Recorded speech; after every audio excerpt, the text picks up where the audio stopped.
पन्ना जिले में फैला सूदखोरों का मकड़जाल, गारंटर बनाकर बिजनेसमैन को किया कंगाल। दर्जन भर बसें और घर मकान बेचकर सरकारी अस्पताल में जिंदगी और मौत के बीच कर रहा संघर्ष। जिले में फैले सूदखोरों के मकड़जाल में फंसकर कई भोले भाले बिजनेसमैन कंगाल होकर सड़क में आ गए हैं। कई ने प्रताड़ना से तंग आकर अपनी जीवन लीला समाप्त कर ली है।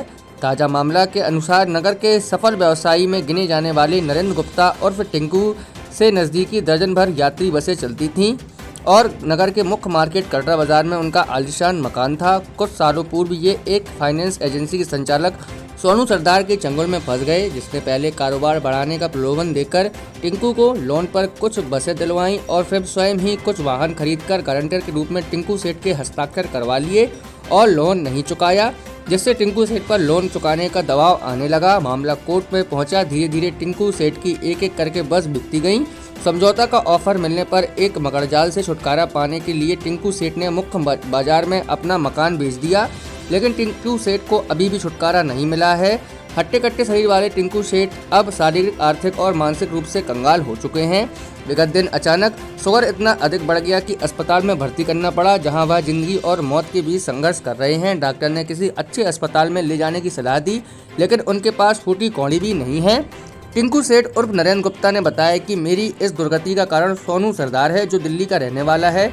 वह भी अनगिनत लोगों के साथ इसी प्रकार का फ्रॉड करने के बाद पन्ना आया था और पन्ना में भी वही काम कर रहा था। अनगिनत लोगों को साजिश का शिकार बनाकर कंगाल कर चुका है वो।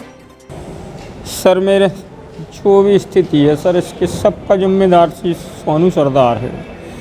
सर हम भी एक बिजनेसमैन थे सर, हमारी भी 11-12 गाड़ियाँ थी सर। इसने फ्रॉड कर कर के हमारा पूरा बिजनेस सब कुछ समाप्त कर दिया। उसके बाद मकान बेचने की भी नौबत आ गई। मकान बेच के भी इसको 10 लाख रुपए दिया कि सर हम अपने गुजर बसर आराम से कर सकें, हमारा एक बेटा है, हम अपना परिवार चला सकें। ना तो उस दिन के बाद से इसने मेरे डॉक्यूमेंट्स वापस किए, ना मेरी चेकें वापस की, ना मेरे स्टाम्प वापस किए, ना कोई भी श्री राम में जो प्रकरण चल रहे हैं गारंटी के और मेरे लोन के, कोई भी निराकरण, एक भी निराकरण नहीं किया। स्थिति यह है, उल्टी धमकी देता है कि हम तुम्हारे साथ ऐसा करेंगे वैसा करेंगे।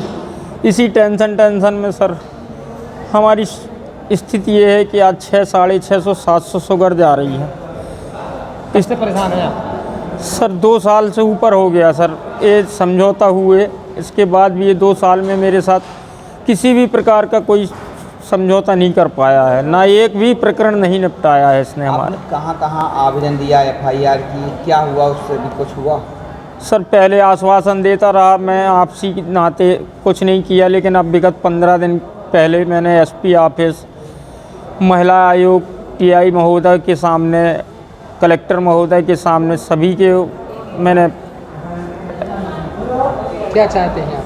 सपोर्ट करता है बस यही चाहते हैं सर, जो ज़िंदगी बची है प्रेम से कर जाए, मेरे बच्चे का भरण पोषण होता रहे आज। और इसी टेंशन में सर मैं मर जाऊंगा तो फिर कौन देखने आएगा मेरे बेटे की स्थिति क्या होगी क्या नहीं होगी। आज आर्थिक रूप से आपको तोड़ दिया गया है और मानसिक रूप से भी प्रताड़ित किया जा रहा है, किसी जिम्मेदार मानते हैं? सर वो सामने देख रहे हैं, आज शारीरिक, मानसिक, आर्थिक सभी रूप से सर मैं टूट चुका हूँ। मैं अभी डॉक्टर साहब से भी आप पूछ सकते हैं मेरी स्थिति क्या है सर।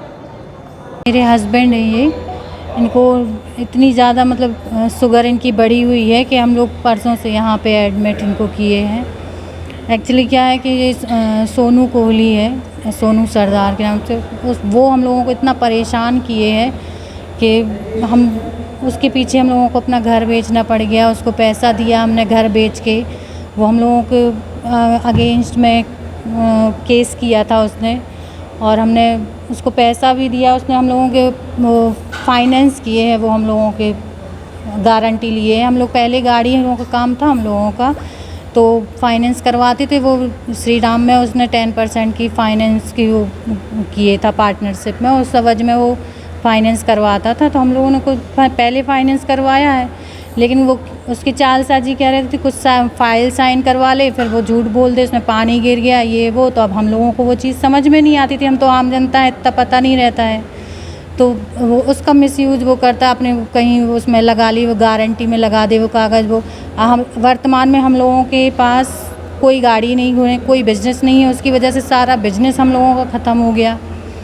कोई हमारे ऊपर कोई हमने किसी चीज़ का कोई लोन नहीं लिया है, ना पर कोई लोन है, लेकिन उसकी गारंटी की वजह से हमारे ऊपर लोन 1 करोड़ का लोन हो। तो अच्छा ये बताइए आप और अदालत से हम लोग उसने के समझौता भी हुआ था, उसने कहा था कि हमें आप 10 लाख रुपए दे दो तो हम आपके सारे केस निपटा देंगे।